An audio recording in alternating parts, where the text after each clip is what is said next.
5वां सवाल, सिंधु सभ्यता की लिपि कौन सी थी? इसका सही उत्तर है चित्रलिपि या फिर पिक्टोग्राफिक स्क्रिप्ट। 6ठा सवाल, सिंधु घाटी सभ्यता मुख्यतः किस युग की थी? इसका उत्तर है कांस्य युग। 7वां सवाल, सिंधु घाटी के लोगों ने किस महादेव की उपासना की? सही जवाब है पशुपति यानी शिव। 8वां सवाल, हल की पहली छाप किस स्थल से मिली? इसका उत्तर है कालीबंगन। तो अब हम इस टॉपिक का छोटा सा निष्कर्ष जानते हैं। सिंधु घाटी सभ्यता भारत की पहली संगठित नगर सभ्यता थी। इसमें किसी भी युद्ध या राजा के प्रमाण नहीं मिलते। यहाँ के नगर आधुनिक शहरों की तरह योजनाबद्ध और जल निकासी की उत्तम व्यवस्था वाले थे। धार्मिक रूप से यहाँ मूर्ति पूजा से अधिक प्रकृति की पूजा होती थी। अब यह टॉपिक समाप्त। विषय भारतीय इतिहास। अध्याय 2 वैदिक सभ्यता। वैदिक सभ्यता आर्यों के आगमन के बाद भारत में फैली। इसका नाम वैदिक इसलिए पड़ा क्योंकि इसका सारा ज्ञान वेदों पर आधारित है।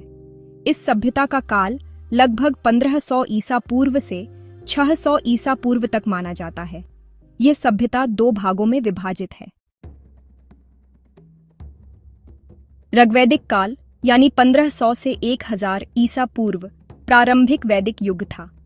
मुख्य स्रोत ऋग्वेद है जो सबसे प्राचीन ग्रंथ माना जाता है और इसमें 1028 अर्चाएं हैं। उस समय ग्रंथ लिखा नहीं गया था बल्कि मौखिक परंपरा से पीढ़ियों तक चला। जीवन शैली की बात करें तो लोग ग्रामों में रहते थे और मुख्य रूप से गौपालन और कृषि करते थे। समाज जन यानी ट्राइब में बंटा था।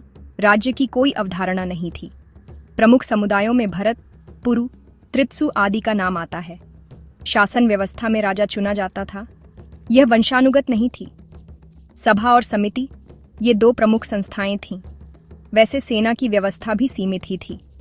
धर्म की बात करें तो लोग प्रकृति की पूजा करते थे, जैसे अग्नि, इंद्र, वरुण और वायु। मूर्ति पूजा उस समय नहीं थी। यज्ञ और हवन पर विशेष जोर दिया जाता था। समाज उस समय पितृसत्तात्मक था। महिलाओं को भी यज्ञ में भाग लेने का अधिकार था, जो काफी अहम बात है। वर्ण व्यवस्था तो थी, लेकिन वह बहुत कठोर नहीं थी। उत्तर वैदिक काल यानी 1000 से 600 ईसा पूर्व। इस समय के मुख्य ग्रंथ हैं यजुर्वेद, सामवेद, अथर्ववेद, ब्राह्मण, आरण्यक और उपनिषद।